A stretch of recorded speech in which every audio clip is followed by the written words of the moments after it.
Hi, cat. Come and get some mango, baby.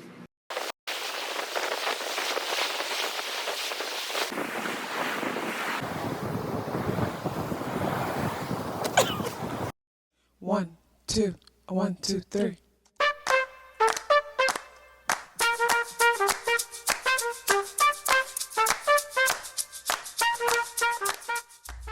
Self-awareness is a superpower. My name is KathyLaDonna. Welcome to Soul and Vibration.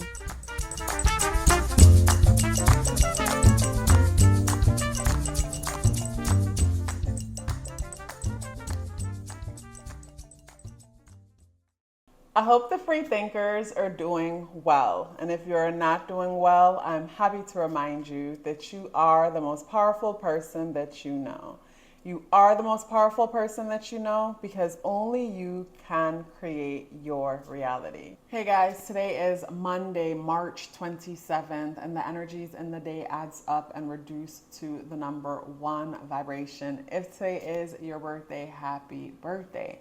So when it comes to the spirit animal associated with the day, we have the bat energy.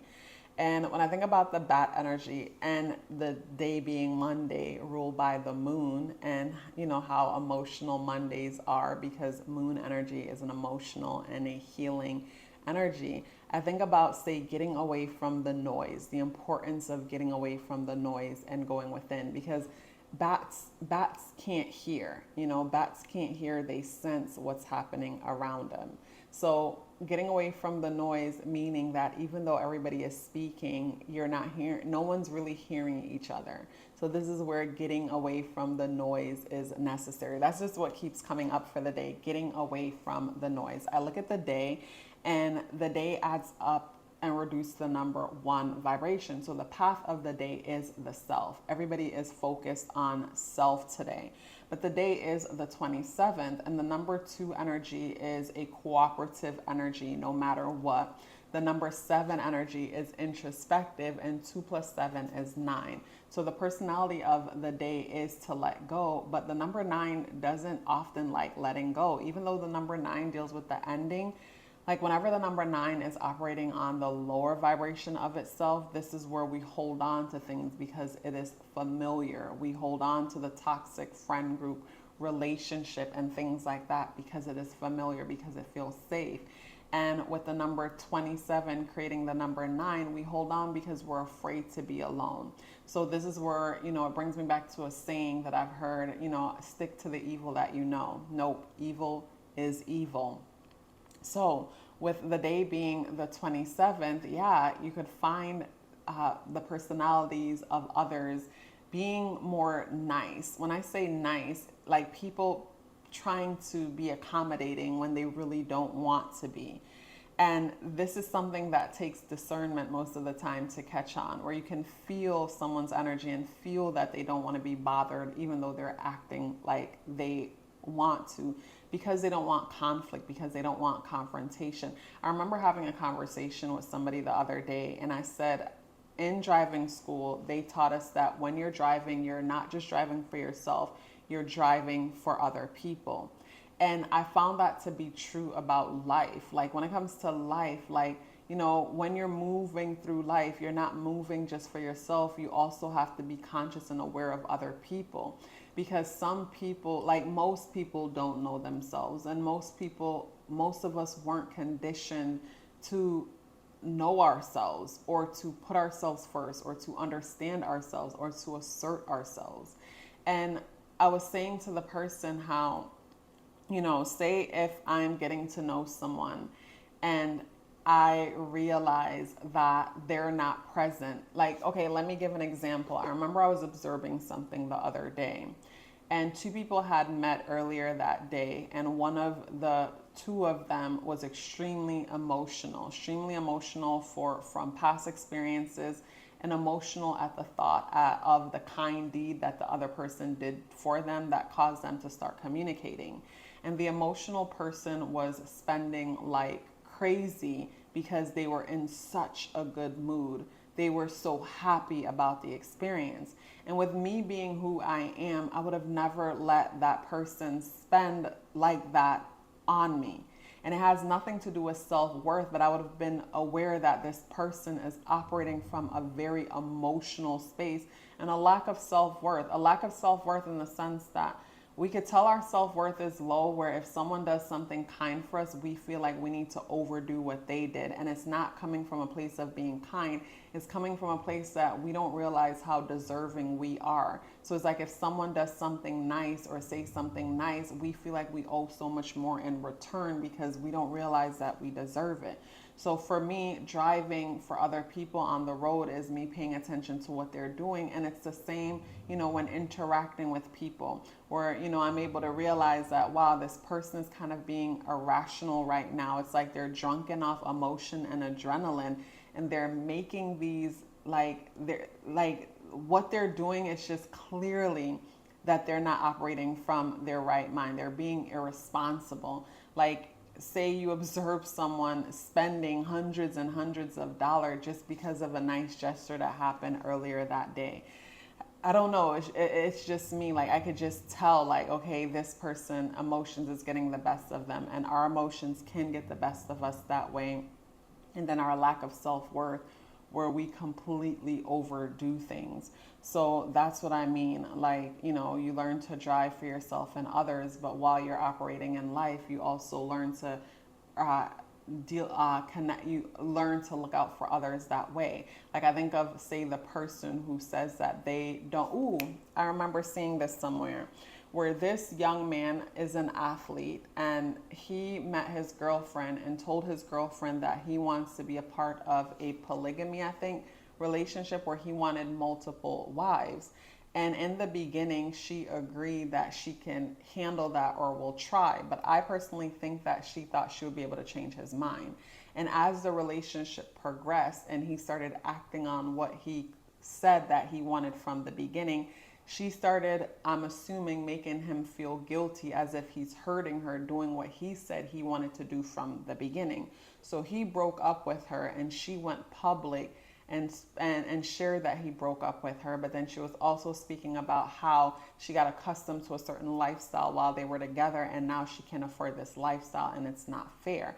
But I respected this young man for making that decision, because clearly she's trying to convince herself to handle something that she can't handle. So why make your life and that person's life miserable and keep going in a relationship with that person? And I commended that person because he didn't have children with this person first and then made this decision. It was just from the jump, this person's actions clearly said that they can't handle it, even though they're trying to convince themselves that they can. But I think really they probably, she probably thought she could convince him not to. So this is where we know what it is that we want, know ourselves, and are able to recognize certain things within others and make certain decisions for ourselves that sometimes affect other people, but is what's in their best interest, even though they can't see it. And, the whole situation I observed the other night with, the person overspending and spending like crazy, to me, if I was in that situation, I would tell the person, maybe not tonight. Like, how about another night we come here and we get these? I wouldn't shut it down completely, but I would say, another night, and see if they still feel that way, instead of allowing them to get lost in those emotions and adrenaline, only to wake up tomorrow and spend thousands of dollars and then regretting, wishing that they didn't do that because they have obligations and responsibilities. So with the moon ruling the day, the moon is in Gemini, and with the moon in Gemini, our emotions tend to go from one extreme to the next. With the moon in Gemini, we're nurtured by information and communication. This is where we're curious about everything, anything, and nothing. And the issue sometimes, I think, with the moon in Gemini is that emotions don't get addressed because we're so busy distracting ourselves from what it is that we're really feeling with quick information. So quick information is a form of nurturing, but there's no deep reflection on what it is that we're feeling because enough time isn't spent reflecting on how we feel and why we feel in order to get to the root of something. And it's like if we're not addressing the root of something, then we're not doing anything. So the day is ruled by the moon, and with Monday being Moon Day, I always say Monday is a day for reflection. Monday is a day for self-care. Monday should be a day, like for me, Monday is a day where I water all my plants. It's a day of nurturing. I water my plants, and I have a certain ritual that I do on Mondays, because Monday is Moon Day. I think of Womb Day, you know, nurturing our wombs, nurturing ourselves, just healing and celebrating ourselves from the inside out is what I get when I think of, say, Monday, Moon Day energy. And of course, we have to go out in the world and go to work and deal with other people's emotions, egos, and needs. So we aren't able to really take care of ourselves the way we would like on Mondays. We just find ourselves feeling draggy on Mondays. We feel a bit annoyed on Mondays because deep down, you know, our attention needs to reflect in, but we have to focus everything outside. So the moon in Gemini is positively aspecting Mercury conjunct Chiron in Aries. So our inner world is the moon.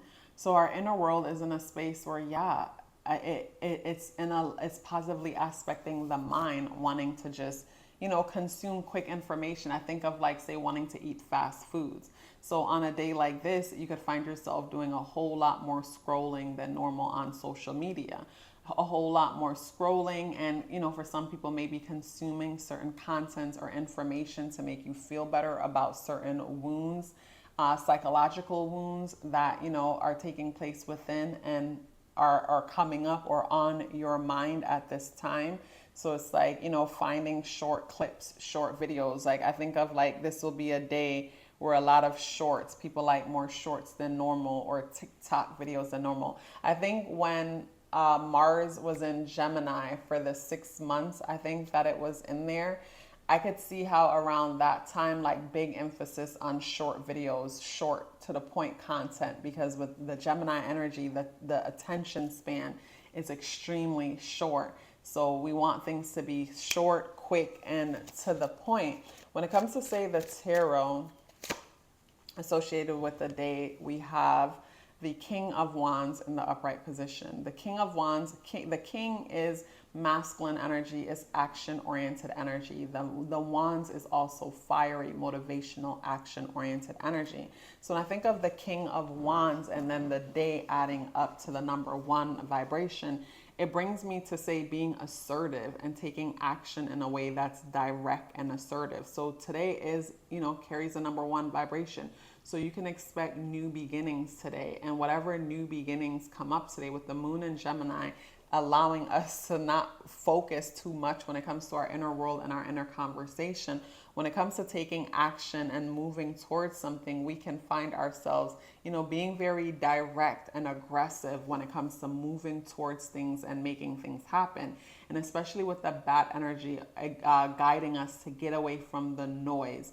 I feel like getting away from the noise can help us to, you know, feel focused and not get so distracted so easily.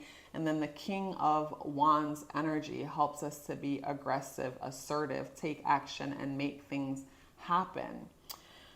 When it comes to, say, the moon energy, today being ruled by the moon is being squared by Neptune and Pisces. And I feel like the reason why the moon is being squared by Neptune and Pisces, because Pisces, like Neptune energy, is a reflective energy. Whenever you think of most Bible stories and God spoke to people alone, I think of that as Neptune Pisces energy. It's like a personal experience. And sometimes I wonder if it's like symbolic of like going within to speak to God, because it's like when we're in the presence of others, we're outside of ourselves. When we're alone, we're like within ourselves. So the moon, which is our inner world, inner conversation, squaring Neptune and Pisces, brings me to say how the moon is in a position where it doesn't want to go within. It wants to be social, curious, and kind of like connect with everybody. You know, it's like the day being the 27th, the 2 plus 9, the 2 plus 7 is 9. And the number 9 is also a people-oriented energy that doesn't want to rock the boat. But the number 7 is very introspective, but this is where we disregard that side of ourselves to go along and get along for the sake of going along and getting along. even when we don't want to. You know, even when we feel uncomfortable, we ignore. This is where we get so used to ignoring how we feel and focus on what's best for everybody else and not ourselves.